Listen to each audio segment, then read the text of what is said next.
Magandang umaga po sa inyo, Madam Senator. Good morning. Hi, magandang umaga po, Manong Ted, at sa lahat po na nakikinig, magandang umaga po. Ay, finally po, ma'am. Thank you ho for taking our call this morning. Okay, Ma'am Senator, una po, kumusta po ang ating FOI bill sa Senado? Siyempre, napasa na natin sa Senado, so ngayon ay nakatutok na tayo sana na maipasa sa Kongreso. Meron lang ako narinig na medyo mas magandang balita na sinabi din ng Palasyo na by 2015, mapapasa nila itong FOI. So, better late than never. So, mabuti na lang din po. Mas promising po yung balita na yan. Opo. So, ma'am, tapos na ho as in pati ho sa plenary sa Senado. Ito ho'y nakalusot na. Opo, nakalusot na po. Oh, very good. Opo. Sa So, butas ng karayom, pero nakalusot na rin. pero abangan namin po yung version sa lower house. Meron ho kayong ugnayan sa inyo pong counterpart sa lower house, ma'am? Alam niyo po, kasi ngayon nandun pa lang sila sa consolidation ng mga iba't ibang bills na napakarami. So, hinahayaan muna natin sila mag-consolidate sapagkat meron naman po tayong kortesiya sa kanila na ayaw naman natin manghimasok at magdikta. Subalit pagdating po sa punto na kanilang pinag-iisipan na ito, marami namang mga iba't ibang mga grupo na may advokasya sa FOI, katulad ng Right to Know Right Now Coalition ni Mr. Malaluan. Siguro naman po pagdating sa bicameral niyan, hindi po natin papayagan na malusutan tayo ng matamlay na bersyon ng FOI sapagkat yun po talaga yung ating legasiya sa ating kinabukasan na mabawasan ng korupsyon sa ating bansa. Kung magiging malamya ang FOI, baliwala po ito. Yun nga po, no? So siguro kinakailangan ng pagtutok nating lahat dito ho sa galaw ngayon sa lower house. So, abangan po namin yan at kami ho ang bahalang tumulong sa inyo, ma'am, para ho mag-follow up sa inyong counterpart in the lower house. Salamat Yes, po. ma'am. Okay, ma'am, bilang chairman po ng Committee on Public Information in the Senate, ano ho ang inyong damdamin dito ho sa panukala po na isa publiko ang kontrobersyal na affidavit po at listahan ni Ms. Napoles? Ako po isang ayon dyan umpisa pa lang. Kahit naman ano pong mga diskusyon, sinasabi ko, kahit nasabihin nilang teleserye sa Senado na lumalabas lahat sa mga hearing, itong pagkakataon ng ordinaryong mamamayan na marinig lahat kasi sa korte hindi naman sa lahat ng panahon ay nalalaman natin lahat ng pinag-uusapan. So dapat lang po, para sa akin, na isiwalat yung listahan na yan, ngunit paalala rin po sa ating mga kababayan, ito po ay isang listahan ng isang taong di umano ay nagkasala rin sa ating bayan na napakalaking sala. Kaya para naman sabihin na natin na parang gospel truth ito o ito'y isang talagang totoong listahan ay hindi naman po siguro dapat. Dapat nga natin pag-aralan at siyasatin din mabuti kung may basihan ito.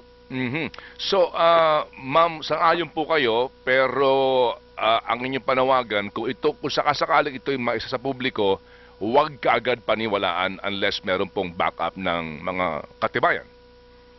Yun nga din po ang sinasabi ni Senator Lacson, hindi po ba nung siya ay nakipagpulong daw dun sa anak at sa asawa, sabi niya, may mga iba dito na kulang pa ng dokumento. So, importante po yun. Wala po talaga dapat tayong panigan dito kundi ang ating mga sarili, ang ating bayan. Mabuting ilabas yan sapagkat pag nailalabas yan, mas makikita natin kung saan tayo tutungo sa investigasyon. So, yun po, kung gusto nilang umpisahan yan sa executive session, dahil nga sinasabi may banta daw ito ng national security threat, yan po ay karapatan ng Senado kung magkaroon ng diskusyon na hindi muna isisiwalat. Subalit, ang isang executive session ay hindi pwedeng gamiting paraan para magtago ng katiwalian. Sapagkat kung kunyari alam na namin merong mali dito at ito'y labag sa batas, obligasyon din ng bawat senador na ilabas ito sapagkat yun ang una naming responsibilidad, di ba, ipagtanggol ang ating saligang batas rin at gumawa ng mga batas. Yung pong danger daw ho, no, yung warning ni Ginoong Lacson na baka ho ang pagsisiwalat nito ay magpabagsak sa Senado bilang isang institusyon. Siyempre kahit na ano namang balita na maaaring magbagsak sa kahit na anong institusyon sa gobyerno ay nakakabahala. Pero hindi ko pa nababasa itong affidavit na ito. So, hindi ko masasabi kung ito nga ay totoo o hindi. Ngayon, para sa akin, kung bumagsak man o mawalan kami ng quorum, umpisa tayo uli. Ito'y napakahirap kasi na paraan ng pagpupurga. Pero kung ito lamang ang paraan para malinis ang sistema, doon ako papanig sa paraan ng paglinis sapagkat napakatagal ng panahon na talagang ginamit nilang institusyon para sa mga sarili nilang kapakanan. So kung mabubuwag man, ayokong sabihin, no? Pero dapat ay naayon sa batas. So kumbaga ho, kung yan po yung mangyayari ho talaga, tadhana kumbaga, hindi niyo kasalanan yon, no? I mean, kayo personally as a member of the Senate, but you know, paano mo naman nga daw malilinis, mapupurga kung hindi ka magsisimula sa pagpupurga? Tama nga po yun eh. Sabi nga, paano kami makakapagtrabaho kung iilan-ilan na lang kami doon? Hindi ba sa sistema ng demokrasya ay dapat may quorum? Kung mawawalan kami ng kasama, talagang yun nga yung talagang banta sa institusyon. Pero ang isa pang nakakalungkot o kung ano man yan, napakatagal din kasi ng proseso ng ating hustisya. So hindi naman yan nangyayari na overnight lamang. Baka naman sa tagal rin ng investigasyon, may mga matitira-tira pa rin dyan na kasangkot, hindi naman basta-basta matatanggal lahat yan. So, kailangan lang talaga yung maging mapagmasid tayo at maging vigilant sa ating gobyerno. So, tama ho ba ma'am na meron po kayong schedule na ngayon, na caucus para pag-usapan po ito ng Senado?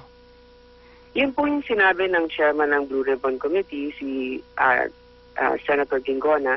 So, iniintay ko rin yan. Wala namang unang pasabi kung tungkol saan ito. I can only assume na tungkol itong sa listahan.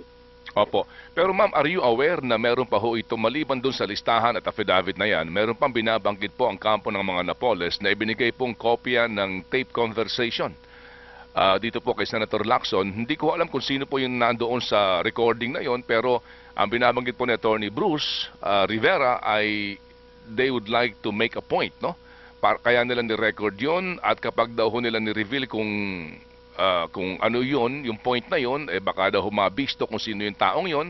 When I asked him, yung bang taong yun nasa listahan, wala naman daw. So ako ho'y curious at nababahala na rin dito ho sa binabanggit niyang tape recording na ito na inaamin niya na illegal po naman, no? Yung pag wiretap mo, no? Pag-record mo nang hindi alam ng iyong kausap. Ano ho ang inyong take doon, ma'am?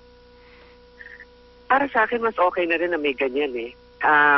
Maaring hindi gamitin yan bilang ebidensya sapagkat sa illegal na paraan sa ating Anti-Wiretapping Act. Subalit, nagpapatibay lang yan dun siguro sa kredibilidad ng mga witness o mga whistleblowers natin kung ano man ang talagang nangyari. Reference lang siguro yan pero hindi maaaring gamiting ebidensya. Kaya nga po, isa sa ating panukala ay maamyenda itong Anti-Wiretapping Act sapagkat dapat masama dito hindi lamang ang pagmomonitor ng terroristic activities, kundi dapat kasama yung pag-iimbestiga ng drugs at pag-iimbestiga ng isang corruption.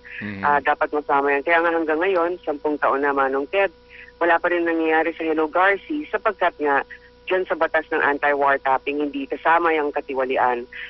Napakahalaga po niyan. Yan nga din pong aking pong pupuntahan po sanang tanong po, Madam Senator, ito hong closure sa nangyari pong dayaan noong 2004 election. Nito hong Mayo 10, araw po ng Sabado, ay ika-10 taon nung eleksyon kung saan po nga ang inyong namayapang ama ang lumahok. Ano ho ang inyong damdamin dito, ma'am, na wala nga po itong closure ang isyong ito, ang dayaan na nangyari po nung 2010 election? Alam mo, ang hustisya ay napakatagal talaga sa ating bansa. Nakakalungkot man, para sa akin, iniwasan ko na masyadong magsalita tungkol dito sa 2004 sapagkat ayokong maisip ng ating mga kababayan na aking pagtakbo ay tungkol lamang doon.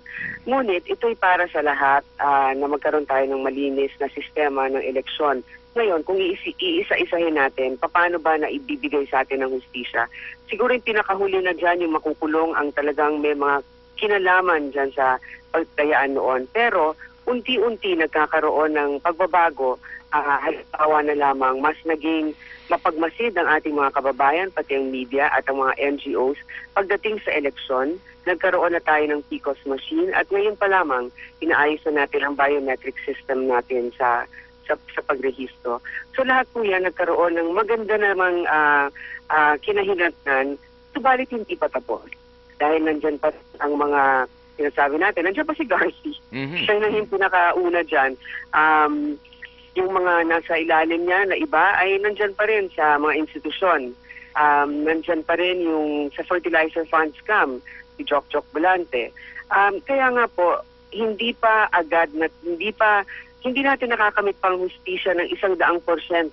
Pero ang importante ay alam natin nangyari ito at unti-unti nating linisin ang ating sistema. At ako nga po, pagdating nga po ng bago matapos ang Mayo, ay tatanggapin kong pagkakataon na makapagsalita ng isang privileged speech upang lamang sabihin nasaan na tayo 10 years Opo. after Hello Garci. Opo. So abangan po namin ito pong inyong talumpati na ito, no? Siguro nga to remind everyone na may nangyaring ganito 10 years ago, no? 2004 election po ito. Namatay na ho ang karamihan po sa mga whistleblowers dito, tsaka yung mga lumaban po, no, sa isyung ito. Bagamat nakamatayan na ho ng iba, ang iba ho ay yung mga involved sa COMELEC, nandiyan pa rin po ngayon. Si Garci, nandiyan pa rin po, no? At habang dahan-dahan po namang nadidismiss ang mga kaso na kinakaharap ng dating Pangulo na inaakusahan po na bahagi po ng umano'y pandarayangan na ito, Madam Senator.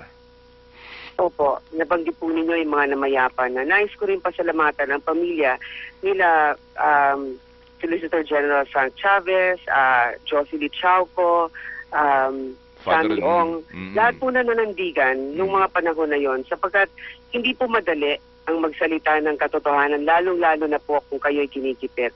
At nakamatayan na nga nila, sana nga ay magkaroon na ng hustisya para sa lahat. Opo, ma'am. At saka yung closure na sinasabi nga po natin, kung ito ho ay masasarhan talaga ang usapin na ito, sarado na meron pong nanagot. Madam Senator, thank you for your time at it always, pays to talk to you, ma'am. At kami ho ay nag-i-inspire kapag kayo po yung amin nakakaugnayan. Salamat po sa inyong patuloy na pagdasal, sa inyong tiwala, malaking karangalan ng inyong tiwala sa akin. Manong Ted, at salamat nakikinig. Thank you po. Have a good week. Apo, thank you, ma'am. Mabuhay po. Thank you.